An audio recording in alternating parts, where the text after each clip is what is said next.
Welcome to the Serious Shift blogcast. We have only one question. What does serious shift mean to you?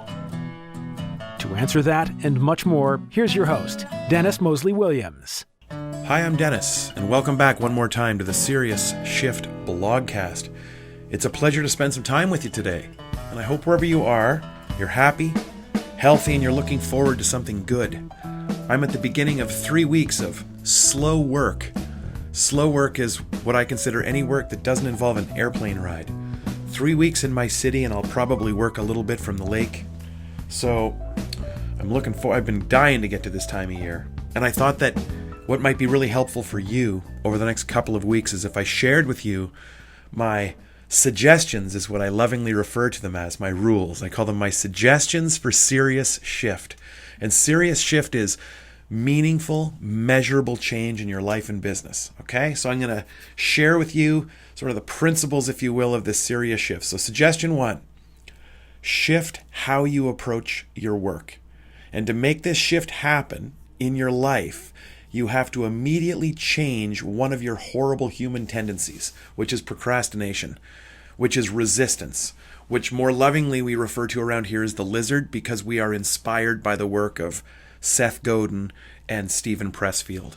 Resistance is, or the lizard, if you will, is the feeling of resistance that convinces you to settle, that talks you out of being courageous, and it rips you off by getting you to trade your inspiring vision, your wonderful idea, this thing that gets you excited for, instead of taking it, you trade it for complacency. Complacency and acceptance of the status quo, that things are the way they are because they're the way they are, that it's not worth the effort to try to change them, that your idea isn't good enough, that you're not good enough. So that idea, resistance, it has to be destroyed. The lizard has to be destroyed. And I joke about it all the time. So you got to destroy it with fire before it lays eggs. So stop stalling and start shipping. And it's a big one. But I'm going to share with you just the simplest little strategy. So too often we ask ourselves, when is the last possible chance I have to take action to get this work done? To send this proposal, to call this prospect, to seize this opportunity without losing the opportunity. Like, we're presented with an opportunity and the first thing we think is, okay, when is the last possible time I can take action?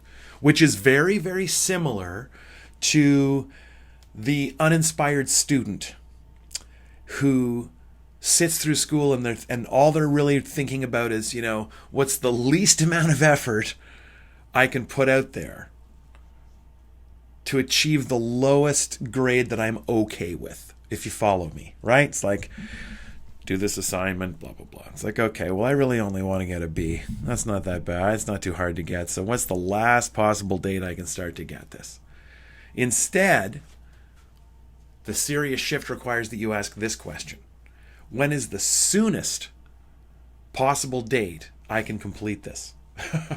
So here at, HQ, we have this simple goal, which is we try to accomplish in every 12-week period what a regular small business would get done in 12 months.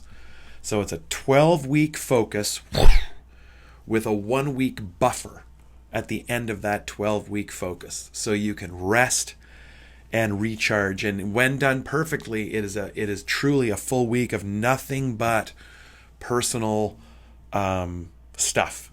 Like, there's no work done. It's just a party. You just go play and ski and have fun. So you have probably noticed, as I have, that everybody scrambles towards the end of the week or the end of the month or the end of the quarter, right? The reason is really simple. When we get closer to a deadline, deadlines will make us finish. So our resistance we feel to doing the work is the strongest fear we have until we get near enough the deadline. And then the fear of the deadline, oh my goodness, of not getting our work done, is actually a greater fear than the fear of actually doing the work. And only then facing our doom, are we able to take action? So deadlines work. They make us finish. So this is really simple. And this is so Tom Frisbee. It's ridiculous. So you ready? Classic Tom Frisbee. So move the deadline to the beginning. So what we do is we put the rush at the beginning of the project. Okay? The sooner you get your work done, the sooner your work will have a positive effect on your audience, right? The sooner you get your work done and out the door, the sooner your audience gets it and it changes your audience. Okay? So the next time you start anything, ask yourself, how fast can I get this done? Then wonder how you can get it done in half the time. Do that over and over again. Procrastination is a human tendency. We all do it. It's baked into our DNA. Probably it exists to help us in some way. Really, it probably, over the course of our evolution, stopped us from being impulsive and getting ourselves killed. The problem is it's now baked into our code. So I'm not saying one simple blogcast is going to change you or fix you, but it's going to put you in the right direction. The very first serious shift required is to change the way you approach your work. So what you do is you move the deadline to the very beginning and you push hard against the deadline early, okay? So that you have time to fix and sort and do it all right, and everybody, it's all hands on deck. Everybody's capable of doing it. But instead of doing it in the fourth quarter with 3 minutes to go and the game tied, do it at the very, very beginning. Put the press on that you know you're capable of. And then once you got 80-90% of it done and you still have a long runway, then you have all this long, lovely, slow time where you can work on the most important things, which are the tiny details. When people wait until the end, they thrash and work really, really hard. And at the end, the magic doesn't happen because there's no time left for details. That's it. That's what you do. If you just move things to the deadline to the beginning, it'll make a huge improvement in your life.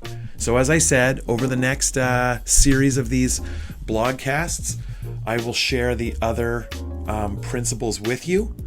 And I want to thank you, as I always do, for tuning in. And I hope you're having a lovely day, and I'll talk to you again. Take care. We hope you enjoyed the Serious Shift blogcast. We would love any suggestions, feedback on topics, ideas, or challenges that may have you feeling stuck. Also, please leave a 5-star review wherever you are enjoying this content. It helps Dennis out tremendously. One last thing, if you would like to take your game to the next level, go visit SeriousShift.com and download for free our latest white paper. It will seriously begin to help you shift.